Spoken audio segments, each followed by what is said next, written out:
Welcome. In this video I will show you how to enable power saving mode on Apple Watch Ultra 3.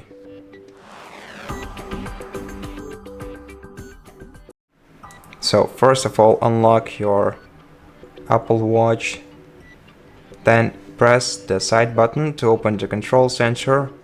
Let me unlock it once again. Open the control center, then find your battery percentage icon right here and tap on it, and then tap low power mode. Scroll down and then either select turn on or turn on for either 1 day, 2 days or 3 days. Let's just turn it on until we turn it off. Okay, and then you can exit this menu, and from now on the power mode, low power mode or power saving is active. To turn it off, you have to press the side button once again, select the battery percentage once again, and tap low power mode to turn it off.